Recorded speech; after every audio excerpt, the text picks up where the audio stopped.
이게 안 끊어져야 될 텐데. 예.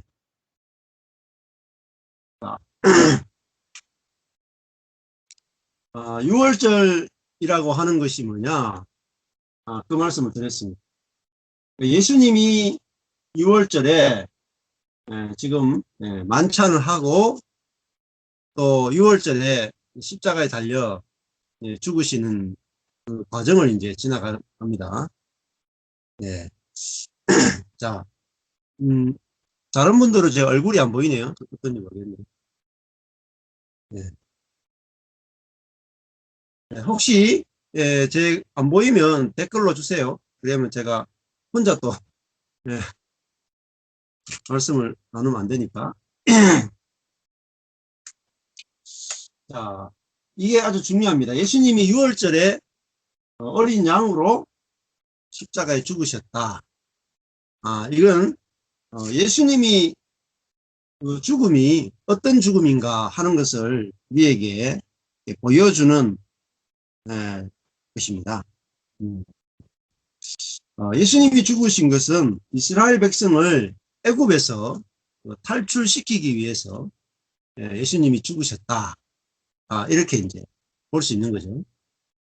모세를 통해서 이스라엘 백성들을 애굽에서 10가지 재앙을 통해서 출애굽을 시켰잖아요. 그 출애굽이 바로 구원의 사건입니다.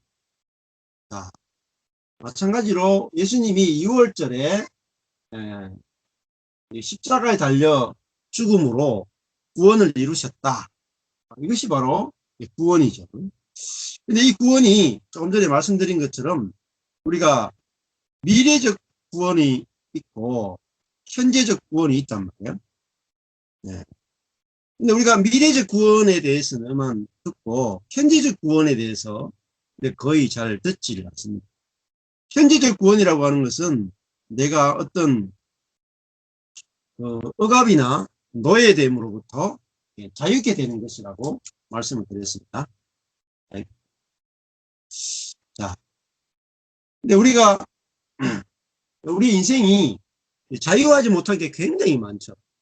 정말 얽매이고 눌리고 이런 것들이 굉장히 많습니다. 자, 그 중에 하나가 뭐냐면은 세상입니다. 세상에 종이 되어 있다. 노예가 되어 있다. 또 그 애굽의 바로는 바로 사단인데 사단의 종이 되어 있다. 또 죄의 종이 되어 있다. 또 욕심의 종이 되어 있다. 네, 이런 것들이 세상의 정욕, 안목의 정욕, 이생의 자랑 이런 것들에 우리가 지배를 당하고 노예화 되어 있다는. 자, 이런 것으로부터 우리를 자유케 하고 구원시키기 위해서 예수님이 이 땅에 오셨고 또 그 구원을 이루셨다. 이렇게 볼 수가 있죠. 자, 그러면은 이 그 세상이 뭐냐? 그걸 좀 논해야 텐데 세상이라고 하는 것은 어, 우리 사람의 존재를 보는 것이 아니라 그 사람의 소유를 보는 것이 바로 세상입니다. 네.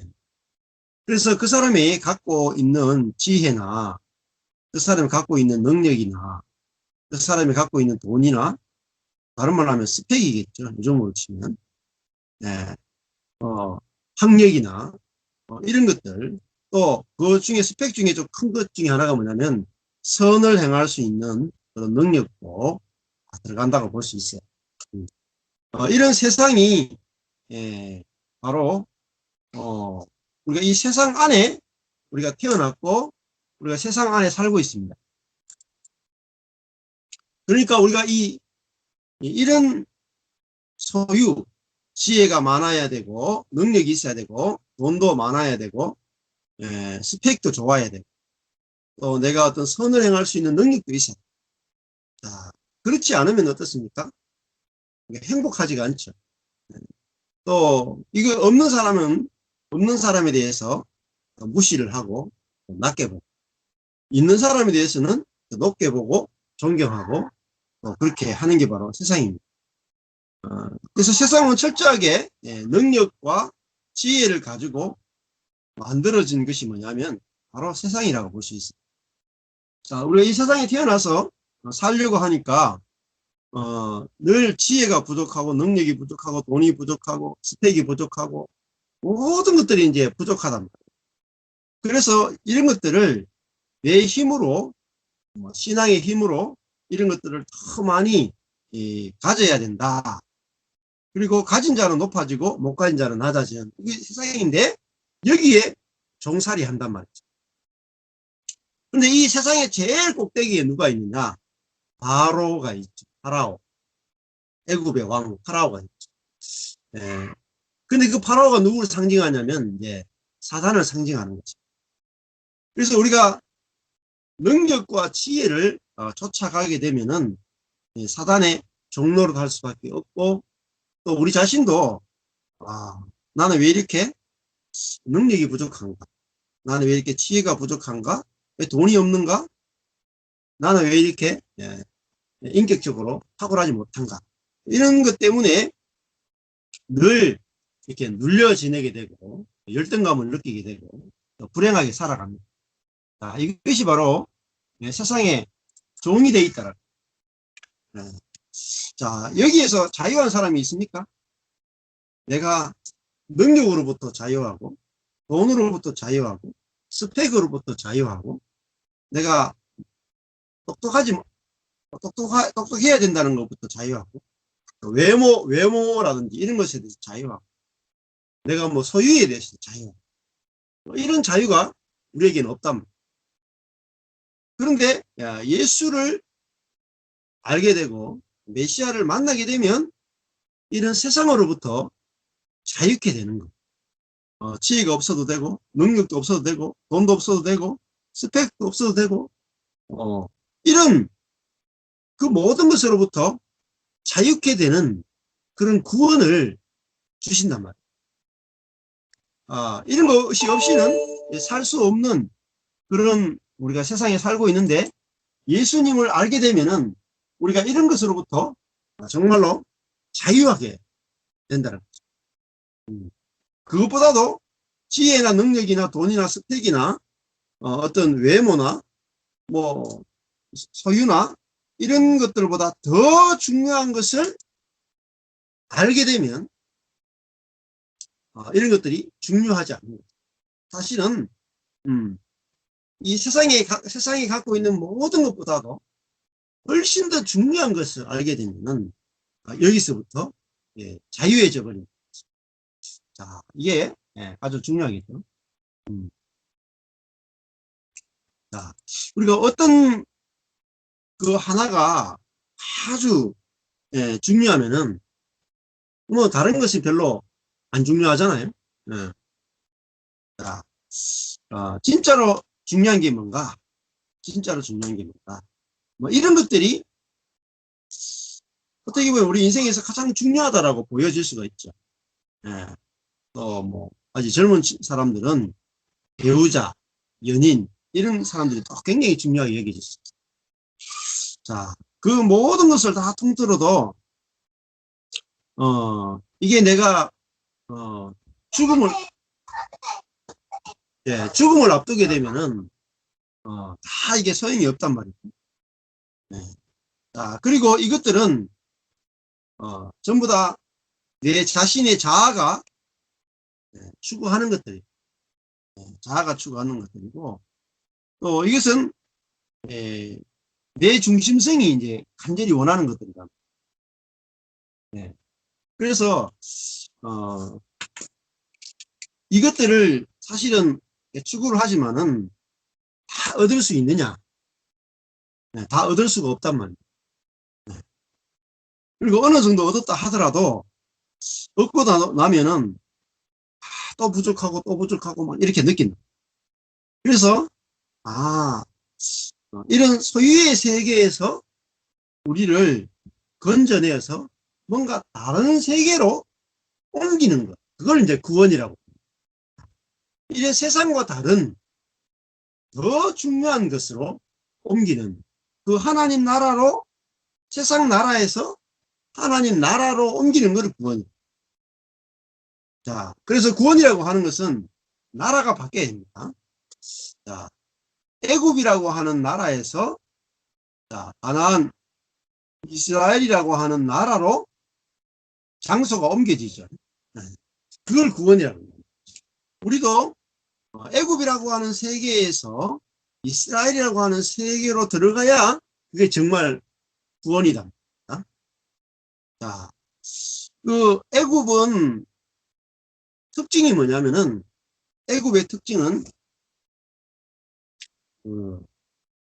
애굽은 나일강이 이제 아프리카 우리 지도로 보면 아프리카 남쪽이죠.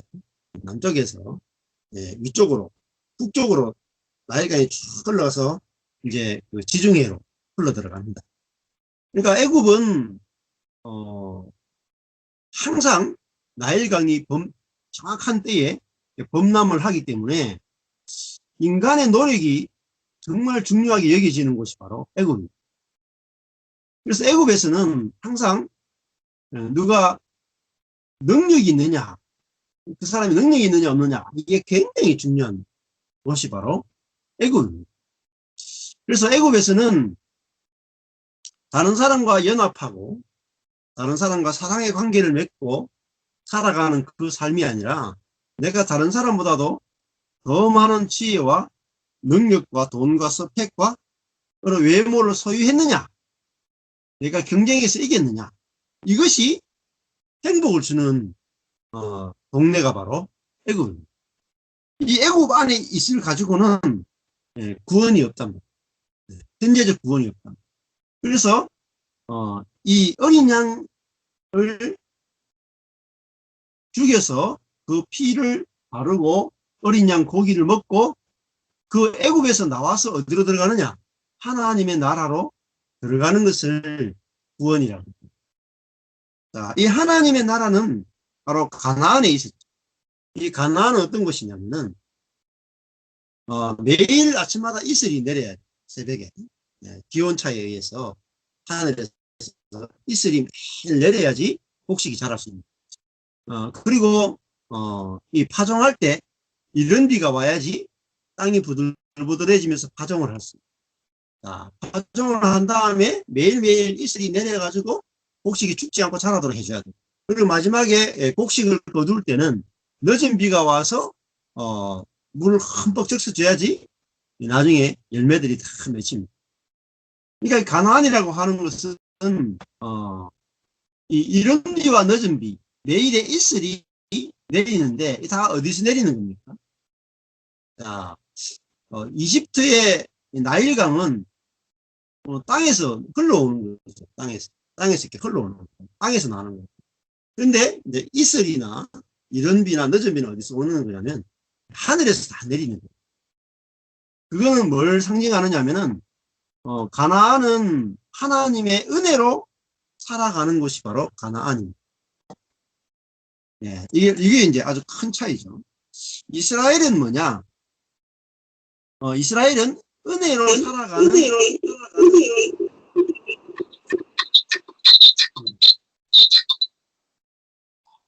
예, 컴퓨터가 켜졌습니다.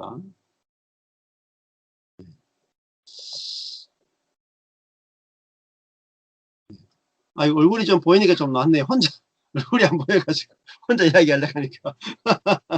예. 됐습니다. 이제. 아이고 다행입니다. 자, 듣고 있는지 안 듣고 있는지 몰라가지고 헷갈렸는데 잠깐만요.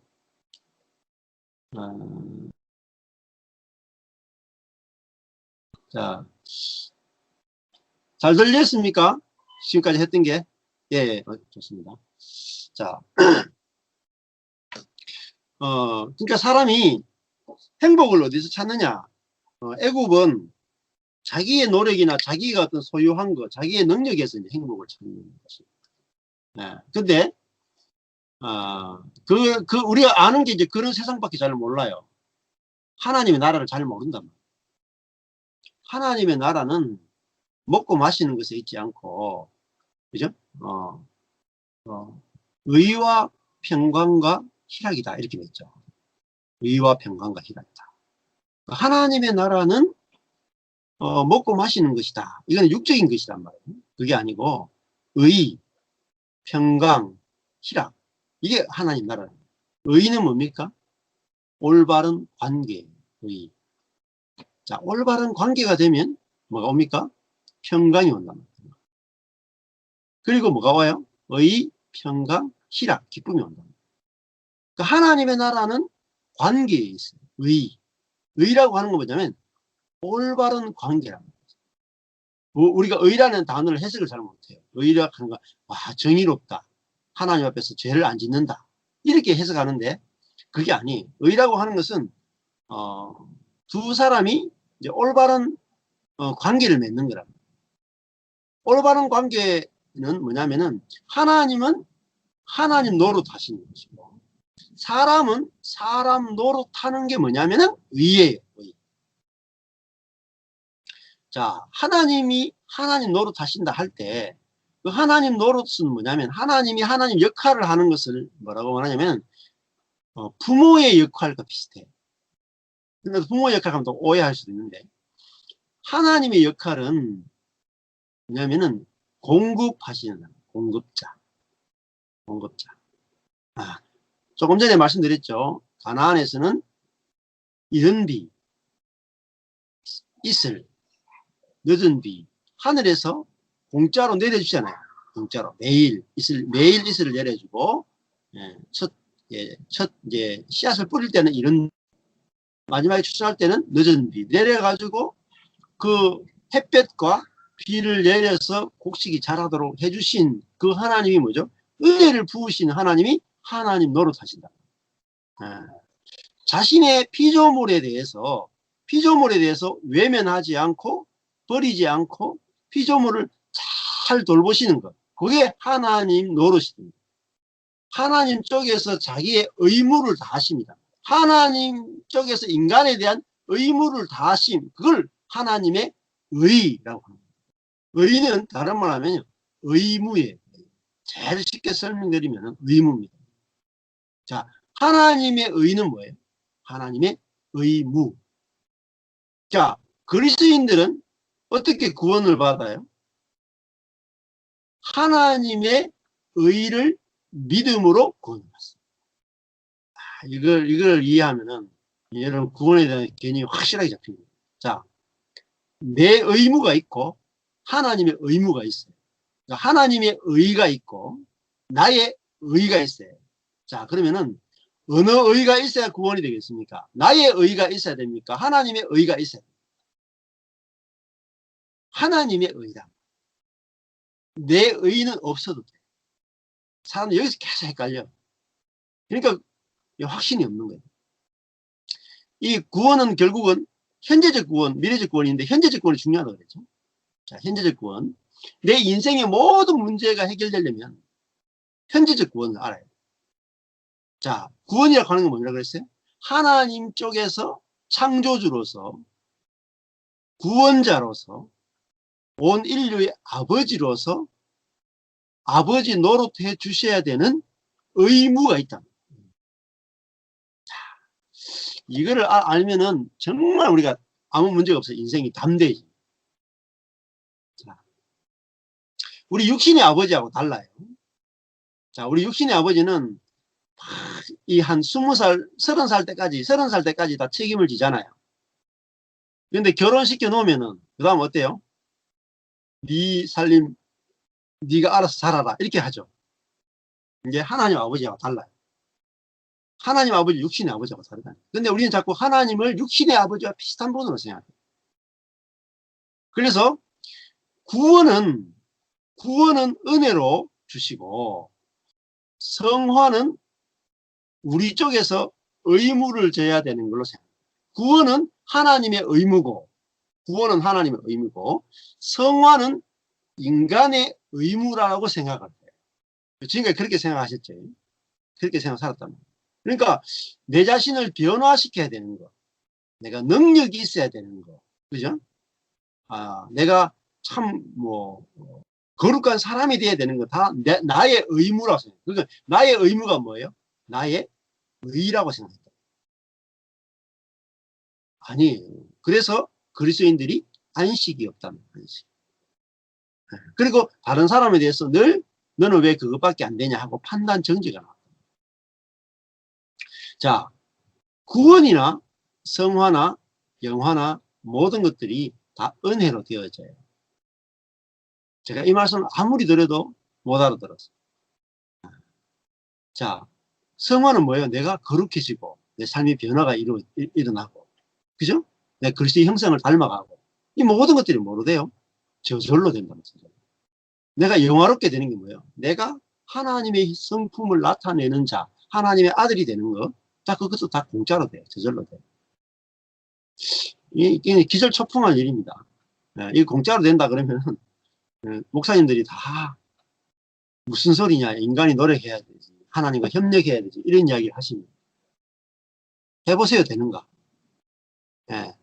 되는 분 저한테 데려와 보세요. 한 분이라도 되는 분이 있으면 저한테 한번 데려오세요. 아무도 되는 사람 없으면서 그런 소리 하신다니까요. 정말 대책이 없어요. 정말. 저도 그랬고 대책이 없었다. 안 되는 걸 가지고 자꾸 된다 그런다. 해보면 안 돼요. 해보면. 제가 스스로 노력해서 성화된 분 본 적이 없습니다. 제 목사님들 가운데 어떤 분인지 만나가지고 노력해가지고 성화됐다고 본인은 이야기하지만 가서 보면요 답답한 분 정말 많아요. 대부분 다 그래요. 노력으로는 절대 안 됩니다. 노력은. 자, 이 구원이라고 하는 것은 결국은 뭐예요? 구원이라고 하는 것은 내가 자유케 되는 거다. 노예된, 애굽에서 노예된 사람이 가나안에 들어가서 자유와 안식을 누린단 말이에요. 이걸 구원이라고 합니다. 그러면 현재적으로 내가 예수를 믿는 것은 내 안에 자유가 있어야 되고 내 안에 안식이 있어야 돼요. 언제요? 현재, 오늘 있어요. 오늘.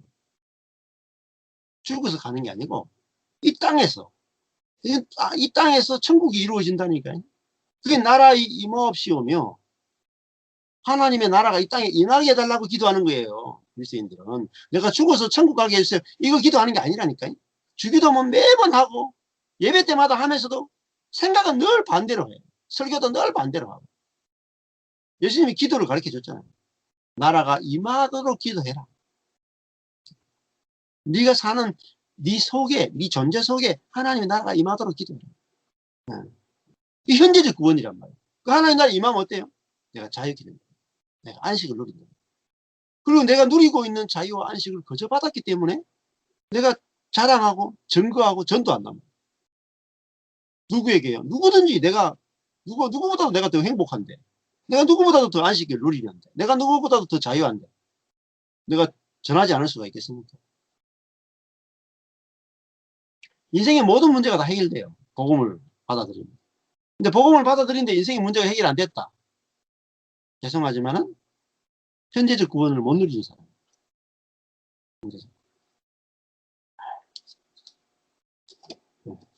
그러니까 애굽이라고 하는 세상으로부터, 애굽은 뭐라 그랬어요? 능력이 있어야 되고 지혜가 있어야 되고 돈이 있어야 되고 스펙이 있어야 되고 내 자신이 노력해서 뭔가 농사를 지어야 되고 많은 열매가 나와야 되는 것이 애굽이라고 그랬잖아요.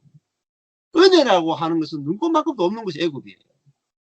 다 내 능력으로 살아야 되는 것이 애굽이에요. 근데 하나님은 거기서 우리를 건지신다. 어디로 집어넣어요? 가나안. 가나안은 뭐예요? 은혜로 사는 것이에요. 가나안은 땅도 어떻게 줘요? 재미 뽑아가 다 줘버려 그냥 공짜로. 그렇죠? 땅을 내가 잃어버리죠. 잃어버리면은 안식년 7년마다 49년 50년 되면 원래 땅을 다 회복시켜줘. 또 중간에 내가 땅을 잃어버리잖아요. 친척들이 원래는 의무를 지게 돼 있어요. 친척들이. 내가 가난해져 가지고 집을 잃어버리잖아요. 제가 룻게 하고 있잖아요. 내가 집을 잃어버리면 친척들이 다 자기 돈으로 해가지고 내 자신의 땅을, 기업을 회복시켜줘야 될 의무가 친척들에게 있어요. 그러니까 가나안은 망할 수가 없는 곳이에요.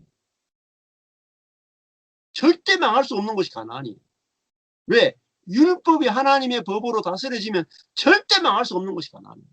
그 사람이 아무리 문제가 많고 아무리 골 때리는 사람이라도 희년, 50년째 희년이 되면 모든 땅이 다 돌아와. 7년째 되면 7년 안식년마다 노예된 사람이 다 자유케 돼요. 그죠? 50년마다 모든 빚이 다 탕감이 돼요. 모든 땅이 주인에게 돌아가요. 모든 종들이 다 자기 집으로 돌아가요. 그게 바로 뭐예요? 자기들이 노력함이 없이 율법에 의해서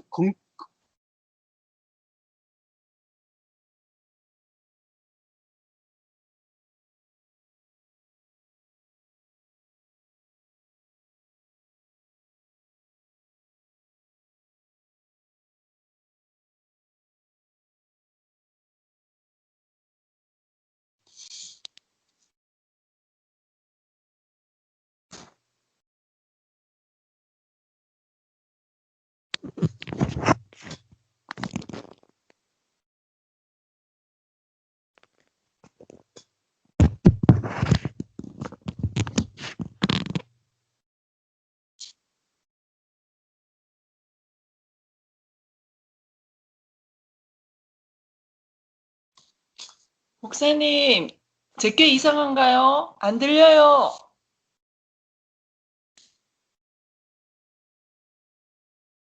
목사님 컴퓨터가 다운된 것 같아요. 목사님 안 들려요. 목사님 컴퓨터가 다운된 것 같아요. 맞아요. 네, 다운되고 다시 돌아왔습니다. 갑자기 다운되나 모르겠네. 컴퓨터를 새로 하든지. 자, 오늘 많이 있는데. 자, 자, 얼굴 보이죠 이제? 예. 자, 있습니다. 몇 분 됐는데 들었어요? 저희가 뭐 반응을 많이 할까요? 얼굴이 안 네? 보이셔가지고. 얼굴이 안 보이셔가지고. 말을 많이 네, 할까요, 이제- 저희가? 이제 보입니다 얼굴이. 아, 그럼. 목사님 얼굴 안 보여요. 제 얼굴 안 보인다고요? 네. 나갔다 다시 들어오세요. 지금 다 보이는데. 아, 네, 그래요? 저도 아, 보여요. 네. 그럼 됐어요. 에. 예. 자,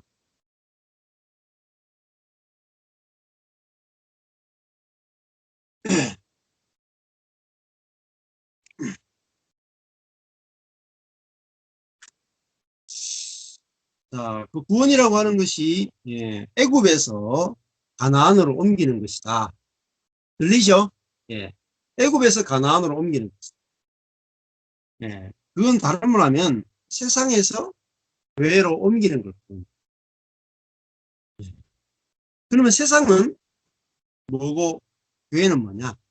예. 세상은 능력 위주로 사람을 보는 것이고 소유를 중심으로 보는 것이고 교회는 모든 사람을 동등하게 보는 것이죠. 은혜의 대상으로. 그러면 교회 안에는 뭐가 없어야 되냐면은 사실은 그 율법이라고 하는 것이 없어요. 율법이라고 하는 것은 그 은혜를 대적하는 거예요.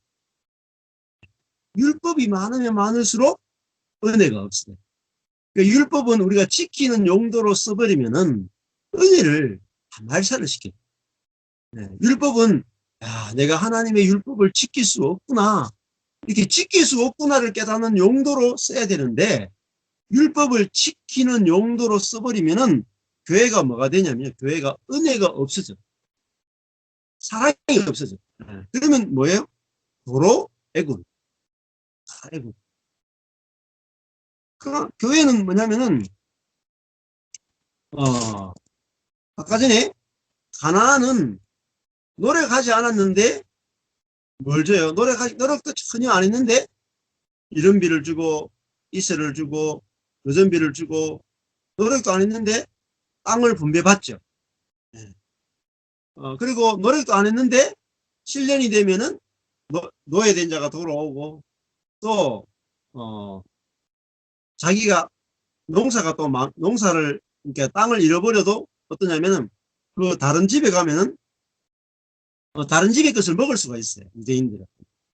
내가 만약에 가난해서 먹을 것이 없다. 어떻게 하느냐면 내가 지나가다가 다른 사람 포도원에 들어가서 포도를 마음껏 따먹을 수 있어. 그리고 다른 사람 논밭에 들어가서 먹을 수가 있어. 그런데 들고 나오는 건 안 돼. 이게 하나님 법이야.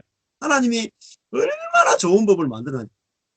그러니까 가난한 자들이, 연약한 자들이, 실패한 자들이 절대 망할 수 없는 곳이 어디냐? 이게 바로 가난이에요. 그렇죠? 그러니까 사회복지가 너무너무 잘 돼 있는 곳이에요.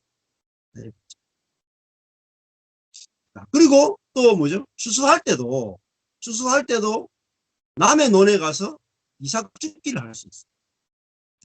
그리고 주인은 이 보리나 밀을 베고 난 다음에 가쪽에 있죠.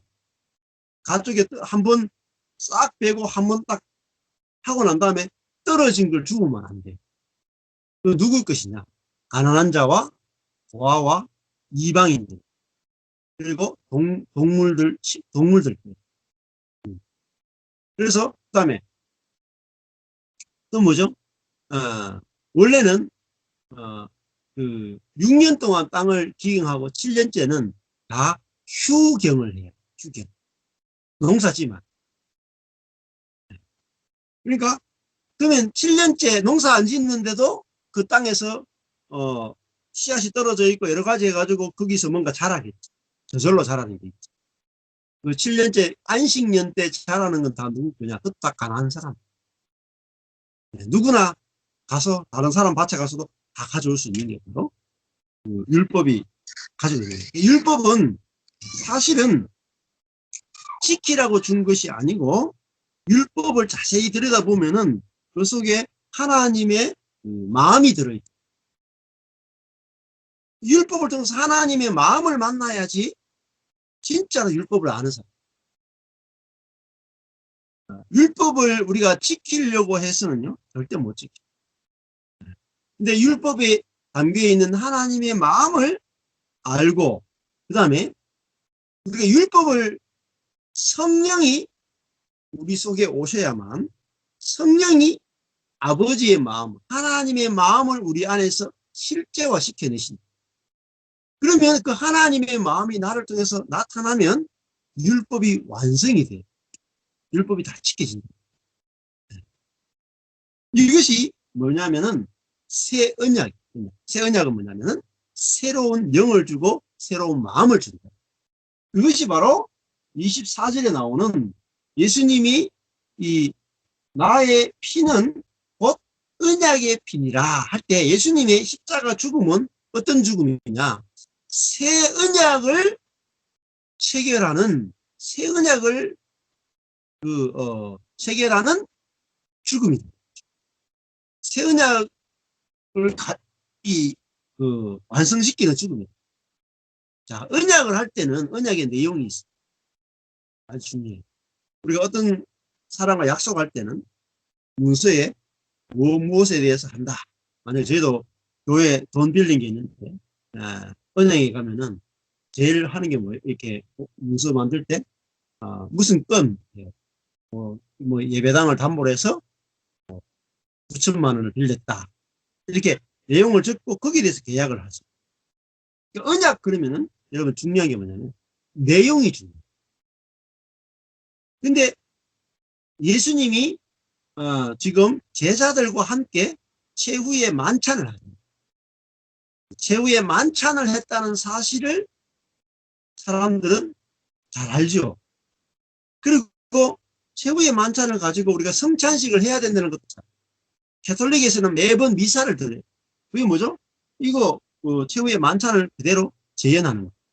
근데요, 진짜 웃기는 것은 뭐냐면 언약을 했는데 언약의 내용을 몰라. 언약의 내용도 모르면서 세리머니만 하는 거예요. 그러니까 예수님이 제자들과 앉아가지고 식사하는 게 뭐냐면 이게 언약적 식사라는 거예요. 언약적 식사. 내용이 있는 식사란 말이에요. 약속을 하고 그 약속을 축하하는 식사가 바로 이 최후의 만찬. 근데 이 언약에는 뭐가 꼭 언약식에는 꼭 뭐가 들어가야 되냐면 그 언약이 안 지켜지면 어떻게 되느냐. 안 지키는 쪽이 죽어야 돼. 언약을 안 지키는 쪽. 그래서 그 언약식에는 꼭 뭐가 들어가냐면 죽음이라고 하는 게 들어가야 돼. 형벌이 들어가. 형벌. 이 언약을 안 지키면 어떻게 된다? 죽는다 하는 거. 그 죽음이 들어가야 됩니다. 그래서 예수님이 십자가에 죽는 거예요. 이 언약을 안 지키면 안 지키는 쪽에서 죽는다. 이게 바로 언약이에요. 네. 그렇잖아요. 우리도 만약에 은행하고 이렇게 계약할 때 제가 이번에도 우리 예배당 가지고 이제 대출하는 게 있으니까 대출하면은 얼마를 빌린다 이렇게 썼거든요.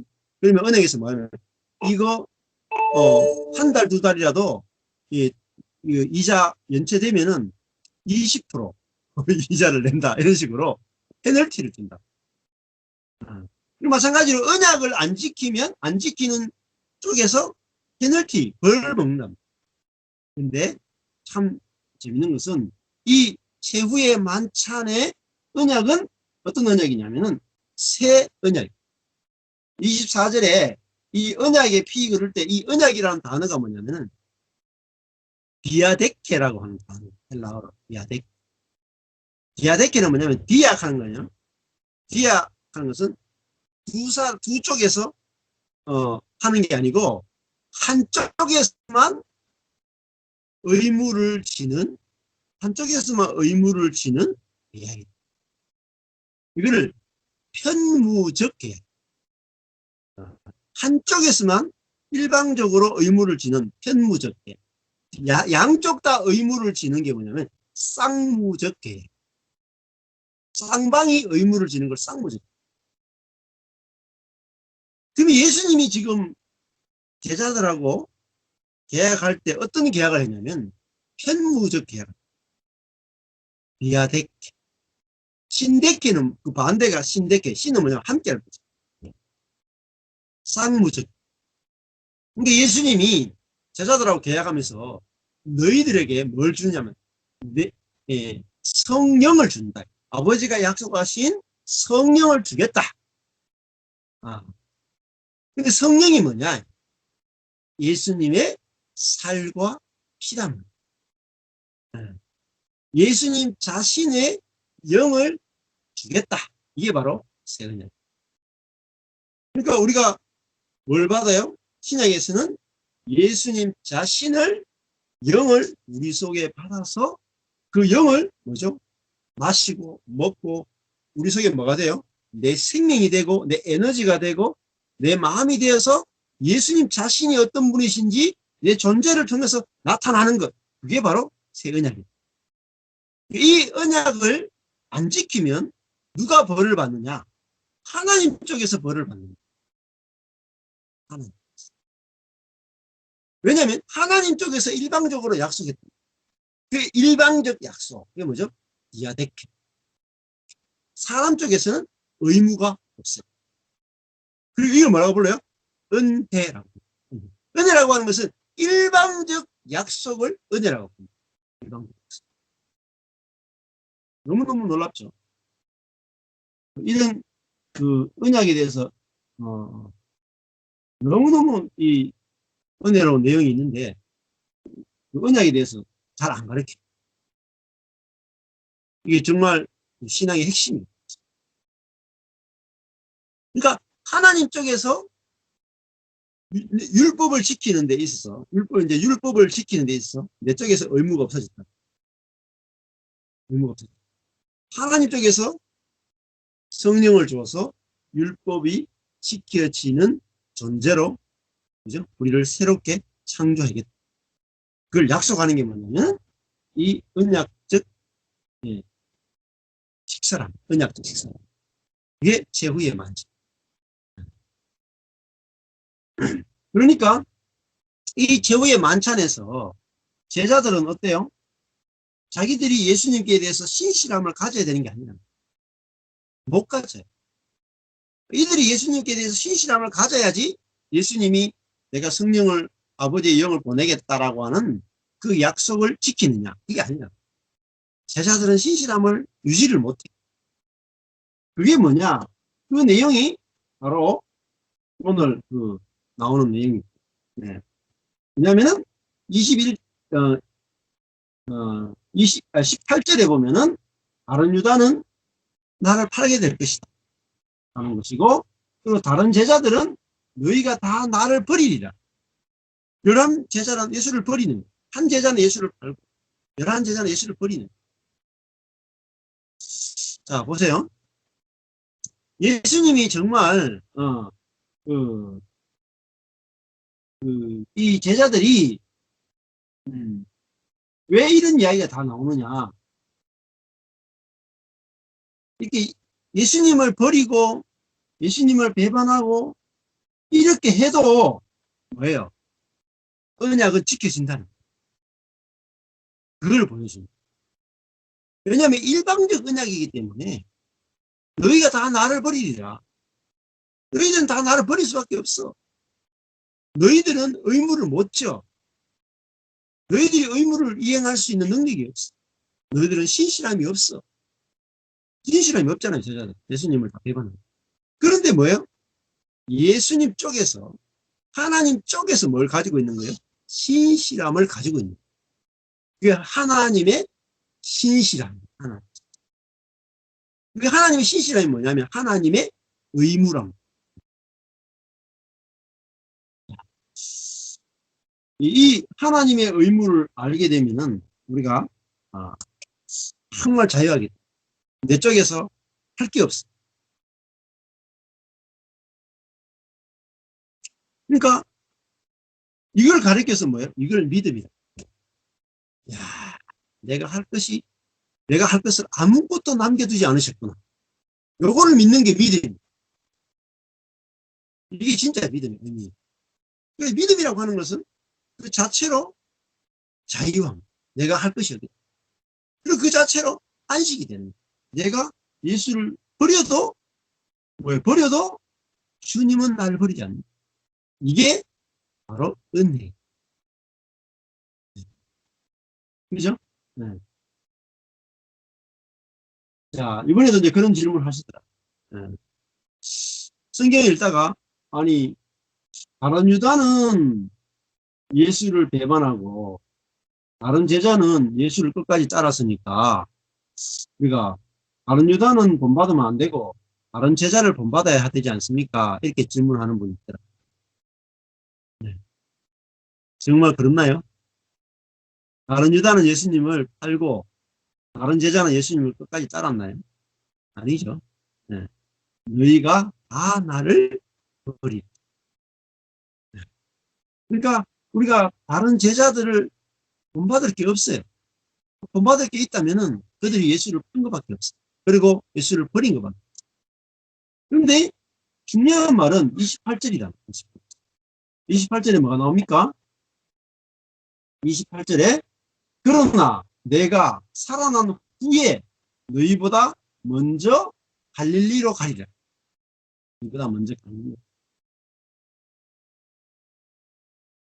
그렇죠? 컴퓨터가 됐네요.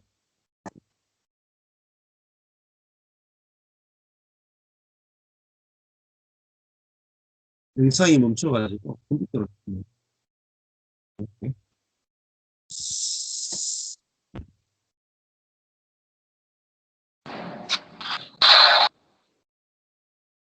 자, 목사님, 예. 영상 멈추지 않았는데 목사님 말씀은 들렸어요. 아, 그래요? 예, 예. 네. 됐네요. 네. 예, 깨끗해서 나옵니다. 예. 자, 자, 내 인생에 계속 힘든 거는 뭐냐면, 우리가 인생에서 힘들었던 건 뭐냐면은, 내가 성화를 위해서 노력해야 되고, 내가 내 인생의 문제를 해결하기 위해서 내가 뭔가 노력해야 된다. 내 쪽의 의무, 내 쪽에서 어떤 것들이 남아있다고 생각하면 뭘 보게 돼요, 당연히. 내가 능력이 있느냐, 열심히 있느냐, 처음부터 내 자신을 살필 수밖에 없어요. 계속 내 자신을 살필 수밖에 없어요. 내 자신을 살펴보니까 다른 사람보다도 조금 낫게 하지만, 네? 늘 부족하단 말이에요. 그러니까 자유가 없고 안식이 없었다. 근데 성경은 뭘 기록하느냐? 내가 살아난 후에 28절 너희보다 먼저 갈릴리로 가리라. 너희들은 나를 버리는데 내가 살아난 후에 내가 너희보다 뭐예요? 먼저 갈릴리로 간다. 너희들은 나를 버리고 배반하고 시리에 빠져가지고 너 자신에 대해서 절망하고 그렇게 갈릴리로 가서 이제는 나를 잊어버리고 너희는 업으로 돌아갈 거야. 괜찮아. 내가 부활하면 내가 먼저 갈릴리로 가서 너희들을 기다릴게. 너희는 실패해도 괜찮고 나를 배반해도 괜찮고 나를 버려도 괜찮고 너희들은 나를 버려도 나는 너희를 버리지 않아. 이걸 은혜라. 근데 목사님 설교가 너무 다르죠. 이렇게 설교하면 밥 먹겠습니다. 예? 목사님은 그 교회 문 닫아야 될 수 이렇게 설교하면. 안 그렇겠어요? 예, 우리 뭐 예를 들어 제갈지사님한테 한 사모님한테 아니 자식들이 여기 부모 버리면은 자식들 버릴 거예요? 우리 정민이가 엄마 버리면은 엄마도 이 새끼 내가 어떻게 키웠는데 네가 나를 버려 내가 먼저 버리겠다. 내가 먼저 너를 버리리라. 그렇게 할 거예요? 그러면 그렇지 않죠. 우리 육신의 아주 하찮은 육신을 갖고 있는 자기중심성을 갖고 있는 이 하찮은 부모조차도 자기가 낳아서 기른 혹은 자기가 기른 자기 자녀를 먼저 사랑하잖아요. 먼저. 그죠? 먼저 사랑하죠. 일부러 사랑하죠. 하물며 하나님 어떠시겠어요? 그죠? 너희들은 나를 다 버린다. 그러나 내가 살아난 후에 너희보다 먼저 갈릴리로 가서 너희들을 기다릴게. 그래서 제자들이 낙심해서 고기 잡고 있는데 예수님이 빵과 생선을 다 준비하십니다. 야, 많이 잡았느냐? 빨리 와서 먹어라. 내가 준비했다. 야, 너희들 왜 내 배반하고 그래? 이렇게 안 가잖아요? 응? 네. 예수님 뭐예요? 배반하기도 전에 너희는 다 나를 버릴 수밖에 없는 자들이다. 너 그 연약함 알고 불렀어. 괜찮아, 괜찮아. 이걸 뭐예요? 이걸 은혜라고 합니다. 아니, 이 앞에서 얼마나 자유로워요. 안 그래? 부끄러움이 없잖아요. 넘어져도 괜찮고, 죄지어도 괜찮고, 부끄러움이 없잖아요. 아, 내 죄지을 거 다 알고 있는데, 내가 넘어질 거 다 알고 있는데. 그런데, 내가 넘어지고, 죄짓고, 쓰러져도, 주님은 나를 버리지 않고 찾아오시는 거예요. 찾아오시는 거예요. 내가 찾아가야 되는 분이 아니고, 내가 찾아가야 되는, 이게 율법이에요. 주님이 찾아오시는 거예요. 이걸 은혜라. 얼마나 감사해요. 이게 진짜 부모잖아요. 진짜 아버지가 되십니다. 진짜 아버지. 참 아버지가 되십니다. 하늘의 아버지, 참 아버지 되십니다. 자기가 지은 우리를 지었기 때문에 자신이 찾아오신다. 우리는 찾아오시는 하나님을 만나야 돼요. 근데 인간은요, 교만해가지고 내가 하나님을 찾아가요. 종교심이 많아가지고 자꾸 찾아가야 돼요. 찾아가면 엉뚱한 하나님 만난다. 엉뚱한 하나님. 근데 내가 가만히 있으면 하나님이 찾아오십니다. 우린 내가 안 찾으면 하나님 못 만날 것 같죠? 아니, 찾아오세요. 근데 찾아오시는데 언제쯤 딱 만나느냐? 내가 완전히 절망한 자리, 망한 자리, 실패한 자리. 야, 내가 버림받았구나. 내가 예수를 배반한 자구나. 내가 예수를 버린 자구나. 나는 이제 끝났구나. 그 자리에 찾아오신다. 내가 예수를 버렸으면 이제 끝난 거 아니에요? 안 그래? 제자들이 예수를 버렸어요. 자기들이 신앙을 버렸어. 믿음을 버렸어. 예수를 버렸어. 끝난 거 아니에요? 근데 제자들 쪽에서는 끝났죠. 믿음은. 예수를 버렸으니까 끝났죠.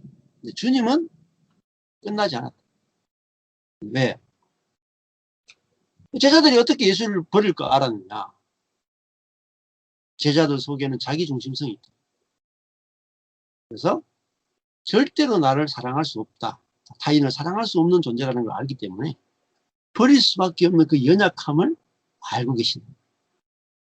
자, 연약함을 알고 계시는 분이니까 이런 분 앞에서 서게 되면 얼마나 자유해요. 자유. 이게 바로 행복이란 거예요. 이게 세상하고 다른 거예요. 세상은 내가 능력 없으면은 버림받는 곳이에요. 그죠? 예수를 배반하면은 버림받는다. 내가 예수를 꽉 붙들어야죠. 내가 예수를 놓으면 안 되죠. 내가 예수를 놓는 순간에 끝나는 거죠. 구원이 없는 거죠. 어? 교회는 그렇지 않단 말이에요. 교회는. 내가 예수를 버릴지 주님은 나를 버리지 않으신다.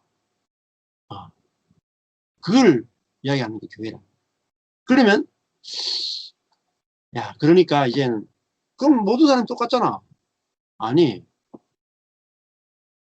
우리가 버려도 주님은 버리지 않는다는 그 말씀을 듣는 사람은 저절로 주님을 붙들게 되었어요. 그래서 그 이야기를 들려줘야 됩니다. 그래서 복음을 전하는 사람이 필요하다. 네. 자, 그래서 오늘 제자들은 보세요. 예수를 배반하고 버리죠. 또 오늘 시작할 때 보면 6월절 잡수시게 12절을 보면 6월절 잡수시게 어디서 준비하면 좋겠습니까? 니들이 준비할 거 없다. 다 준비되어 있다. 그죠? 다 준비되어 있다. 그래서 가보면 물동이를 들고 가는 사람을 만날 텐데 따라가서 여기서 6월절 먹을 객실이 어디 있느냐 하면은 큰 다락방, 예비된 큰 다락방을 보여줄 것이다. 6월절 만찬 너희가 준비하는 게 아니에요. 주님이 다 준비해 놓은 거예요. 그죠? 네. 자기들 준비한 게 없어요. 네. 우리 인생도요. 내가 준비하는 거 아니냐. 그냥 살아보세요. 그냥 살면 주님이 다 예비돼 있다. 예비돼 있다. 네. 다 준비돼 있어요. 네. 살아보면 앞으로 나가보면 하나님이 상상할 수 없는 은혜를 다 준비하고 계시다. 근데 우리는 그걸 못 믿어. 왜냐하면 내 능력 기준으로 미래를 예측한다. 항상. 내가 능력이 이것밖에 없으니까 미래는 이럴 거야. 그게 세상이에요. 하나님 나라는 뭐냐면 내가 능력이 없으니까 더 하나님의 능력이 나타나. 내가 부족하니까 더 은혜가 크겠구나. 네? 내가 예수를 버리니까 찾아오시는 더 큰 은혜가 임하겠구나. 이게 하나님 나라. 이 복음, 이 은혜를 아는 사람이 어떻게 네? 시리에 빠져 있겠어요? 안 그래요? 내가 예수를 버려도 주님이 먼저 찾아오시는.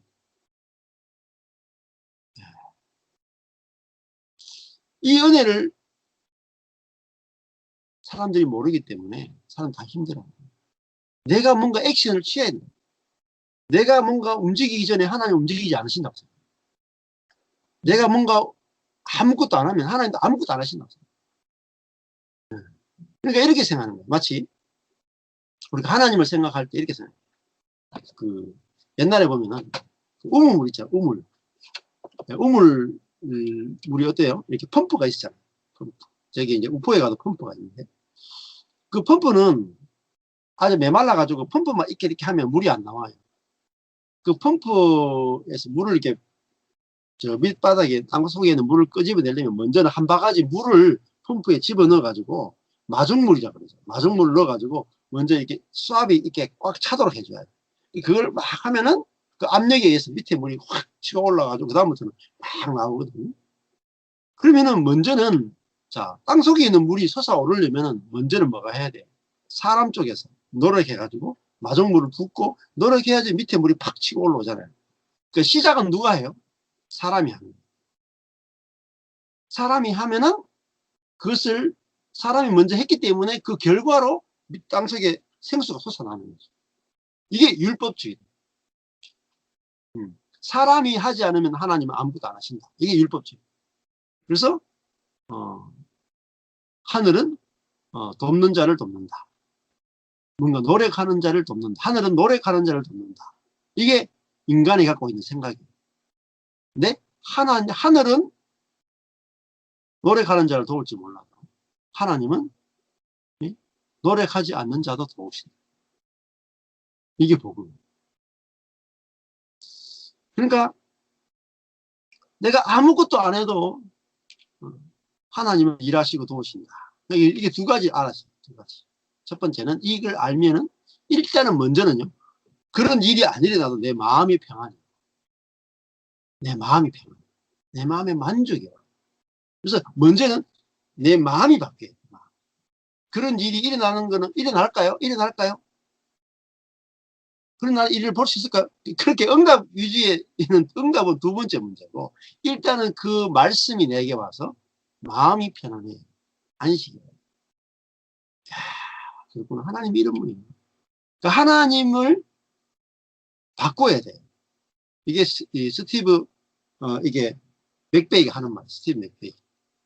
여러분이 믿는 하나님을 바꾸십시오. 율법의 하나님에서 은혜의 하나님으로 바꾸지 않으면 여러분 안식할 수 없다. 하나님을 아는 지식을 바꾸라. 하나님 아는 지식.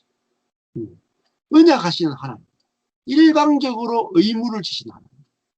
그러니까 제자들이 버려도 예수님 쪽에서는 뭐가 있어요? 의무가 있다.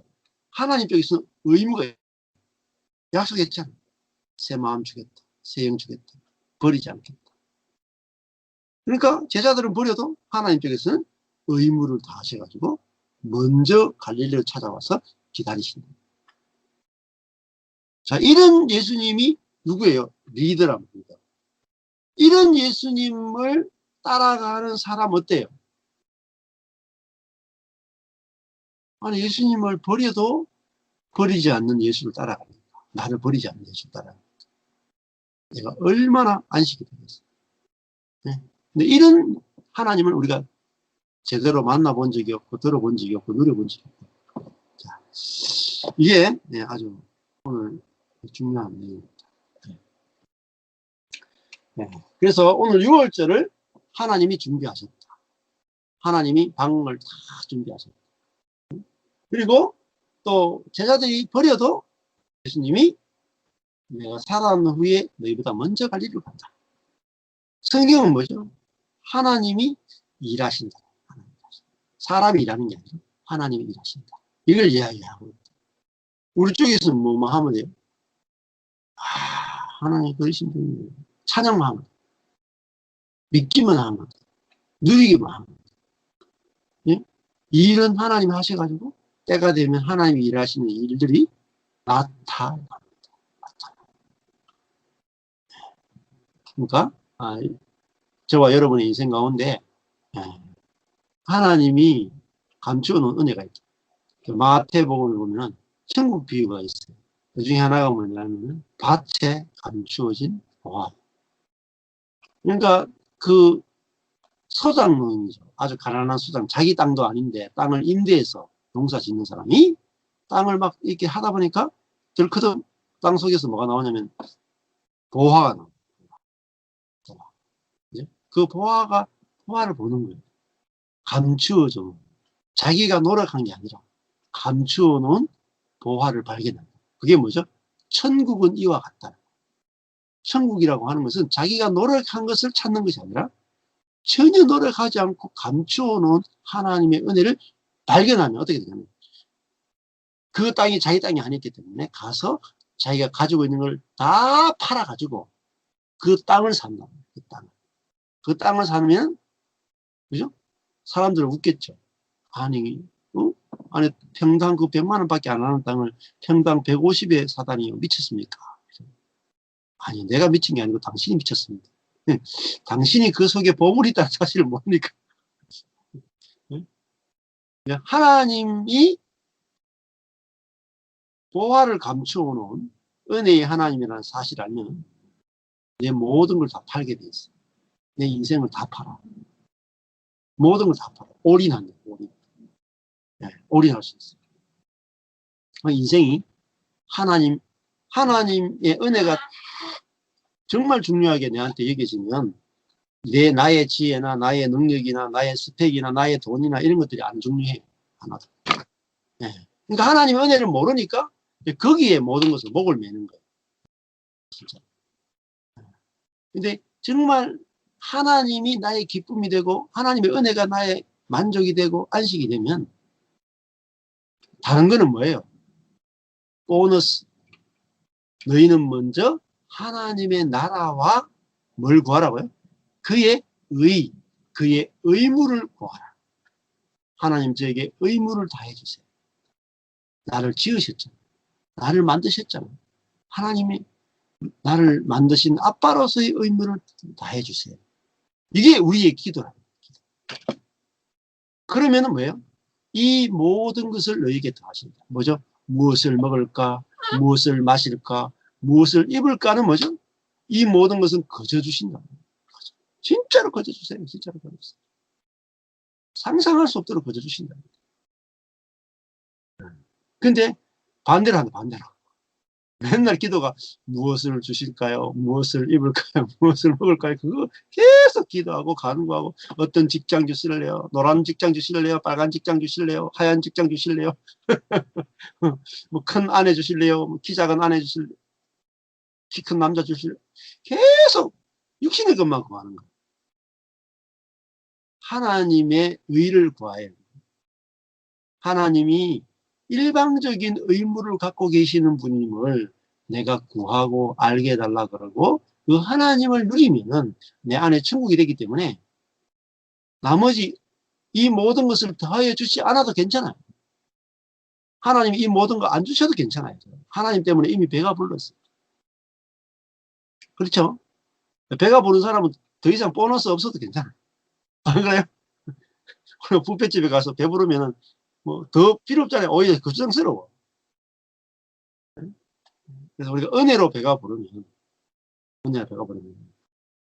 더 참 진짜로 놀라운 세계가 있다. 진짜. 내가 은혜로 만족하고 안식하고 누리면은 그죠? 그 사람을 보고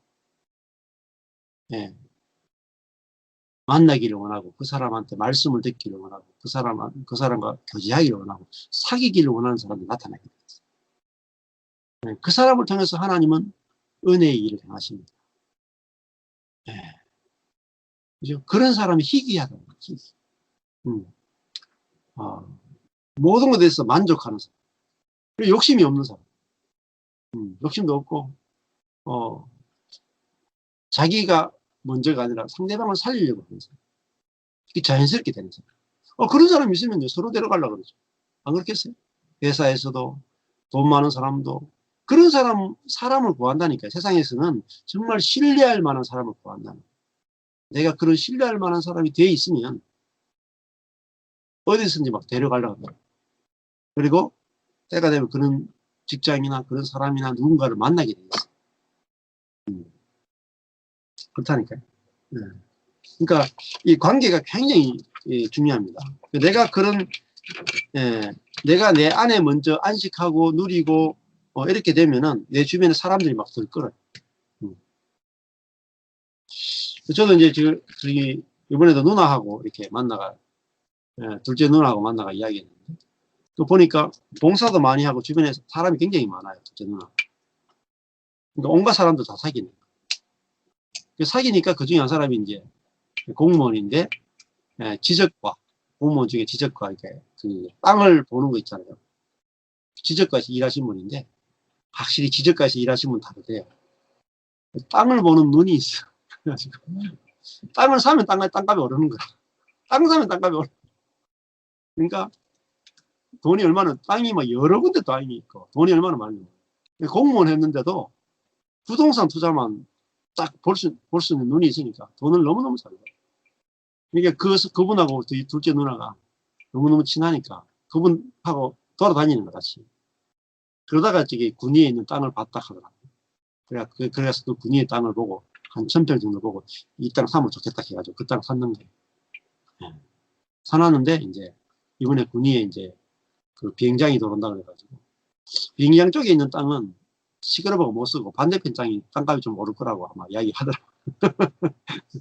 그러니까 누나가 뭐 대학교도 안 나오고 이랬는데도, 그죠? 중요한 거는 내가 똑똑해서 안 돼요.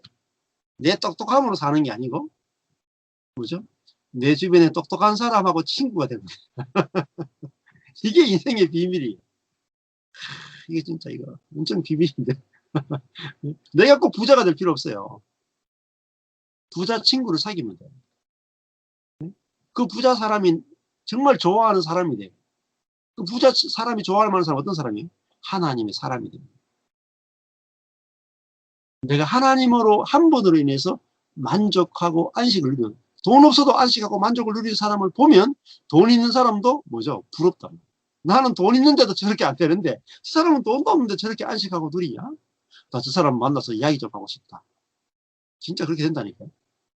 진짜로. 그게 고수예요. 진짜 고수다. 인생 고수랍니다. 인생 고수. 예? 그러면 그 돈 있는 사람하고 친구가 되는 거예요. 그럼 어떻게 돼요?